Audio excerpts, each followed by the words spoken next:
Sir నమస్తే sir. నమస్తే. Okay, మనం దేవరా మూవీని చూస్తున్నాం సార్. ఇప్పుడు అంటే ఒక పాన్ ఇండియా లెవెల్లో ఒక రేంజ్లో క్రేజ్ ఉంది. కానీ మీమ్స్లో కానీ కొంతమంది ట్రోల్స్లో కానీ సినిమా ఆచార్యలా ఉంటుంది అని కొంతవరకు నెగిటివ్ చేస్తున్నారు సినిమాని దేవరాని. ఏం చెప్తారు సార్ మీరు? ఆ నెగిటివ్ చేసే సన్నాసులు వాళ్ళు, బుద్ధి జ్ఞానం లేని వాళ్ళు, ఏ పని పాట లేదు, వాడి పేరు ఏదో కూడా చెప్పడానికి ధైర్యం చాలా సన్నాసులు. అది ఇప్పుడు సోషల్ మీడియా వచ్చినాక ఏమైపోయిందంటే ఒక వర్గం సోషల్ మీడియాని చక్కగా గౌరవంగా వాడుకుంటున్నారు. కొంతమంది ఉన్నారు సన్నాసులు, అబ్బా అమ్మ వద్దు వద్దు అంటే అర్ధరాత్రి అమావాస్య నాడు పుట్టిన దౌర్భాగ్యులు, అల్పులు, అర్భకులు ఉంటారు. వాళ్ళు ఆ గ్యాంగ్ ఈ పనులు చేసేది. వాడికి పని పాట ఉండదు. వాడికి సినిమా అంటే తెలియదు, సినిమా ట్రేజర్ అంటే తెలియదు, స్టేజర్ ఎందుకు చేస్తారో, ఏ పని చేస్తారో ఏమి తెలియదు, ఒక పర్ఫార్మెన్స్ అంటే తెలియదు, ఏమీ తెలియదు. వాడికి ఊనే కూర్చుని కంప్యూటర్ ముందు ఏదో సునకానందం పొందడానికి దౌర్భాగ్యం చేస్తాడు. అది వ్యూస్ వస్తాయి, వ్యూస్ మీద డబ్బులు వస్తాయి. ఆ చిల్లర పాసులు, ఆ ఎంగిలి మెతుకుల కోసం ఈ కక్కుర్తి పడే మాటలు, కూలికి విషం తగ్గే కుక్కలు వీళ్ళ వాగులను బట్టి మనం దాని గురించి చర్చించుకోవడం అవసరం లేదు. సన్నాసులు, వేస్ట్ ఫెయిల్స్ వాళ్ళ గురించి మనం డిస్కస్ కూడా అవసరం లేదు. ఆ సినిమా ఖచ్చితంగా సక్సెస్ఫుల్ సినిమా అవడానికి అనేక కారణాలు ఉన్నాయి. ఒక కొరటాల శివ 5 సినిమాలు సూపర్ హిట్లు ఇచ్చినాక ఒక సినిమా దెబ్బతింది ఆచార్య. దాంతో అతను మోసేశారు. అతను ఒక క్రియేటర్.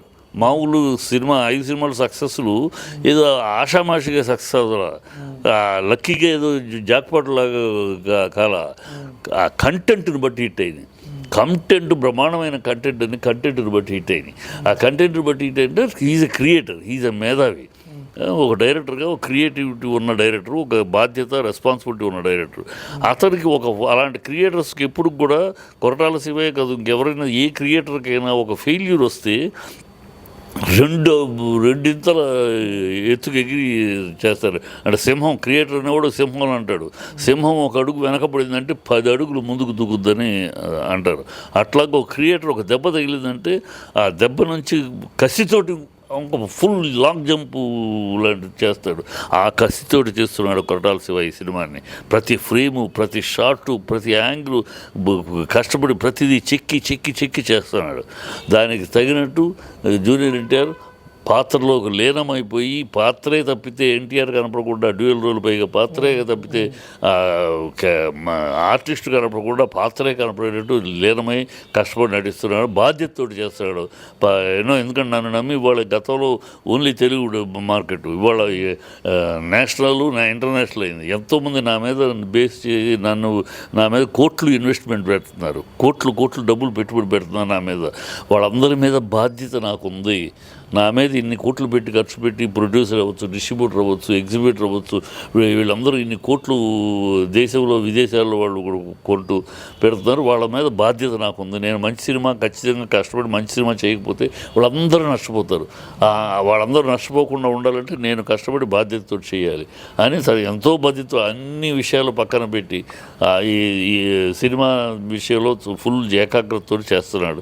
సో ఇంత కష్టపడి, ఇంత ఏకాగ్రతతో, ఇంత దీంతో చేస్తున్నది కృషితో నాస్తి దుర్భిక్షం అన్నారు. ఇంత కష్టపడుతుందని దేవుడు ఖచ్చితంగా బ్లెస్ చేస్తాడు.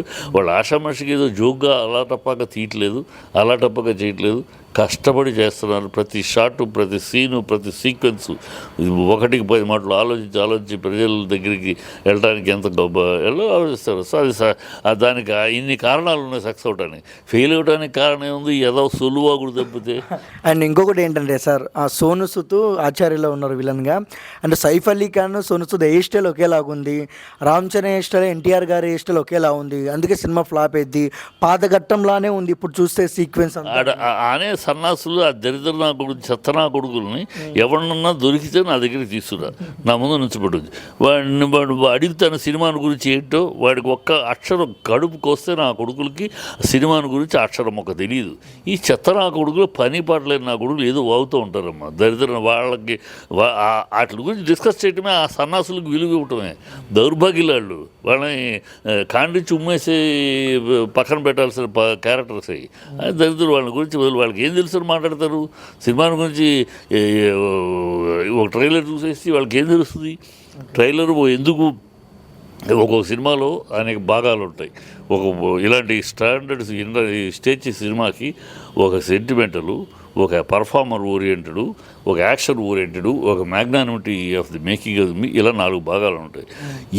దీంట్లో ఏ పార్ట్ని ఎప్పుడు రిలీజ్ చేయాలి అనేది ఒక ప్లానింగ్ ఉంటుంది. ఒక planning. So first action part release చేశారు. నెక్స్ట్ ట్రేజర్ వచ్చేటప్పుడు పర్ఫార్మెన్స్ పార్ట్ వస్తుంది. ఆ తర్వాత వచ్చేటప్పుడు మ్యాగ్నానిమిటీ ప్రాసెస్. అట్లా ఒక్కొక్క step by step A part ఎలా రిలీజ్ అన్నీ ఒకేసారి కలిపి ఒక ట్రేజర్ వేస్తే ఏం అన్ని కచమచారు ఉంటుంది. అలా కాకుండా పార్ట్ బై పార్ట్ విభజించి దాన్ని స్టాండర్డ్గా అలా తీసుకెళ్తూ, ప్లస్ హైప్ ఎక్కువ వెళ్ళకూడదు. హైప్ విపరీతంగా వెళ్ళిందంటే ఎంత మంచి పిక్చర్, బ్రహ్మాండమైన పిక్చర్ కూడా ఓవర్ ఎక్స్పెక్టేషన్ ఉంటే దెబ్బతింటుంది. కనుక ఆ ఓవర్ ఎక్స్పెక్టేషన్ రాకూడదు. మళ్ళీ మంచి క్యూరియాసిటీ ఉండాలి పిక్చర్ మీద. ఇవన్నీ బ్యాలెన్స్ చేసుకుంటూ చేస్తారు ఒక్కొక్కళ్ళు బుర్రలు పగలు కొట్టుకుని. ఈ మొండమొబ్బులు కూర్చుని ఇంట్లో కూర్చుని కంప్యూటర్ ముందుకుని చెత్తలాకుడు ఏదో అవుతూ ఉంటారు మా దౌర్భాగ్యులు. వాళ్ళ గురించి అసలు వాళ్ళ కమెంట్సే కాండి చుమ్మేయాల్సిన కమెంట్లే.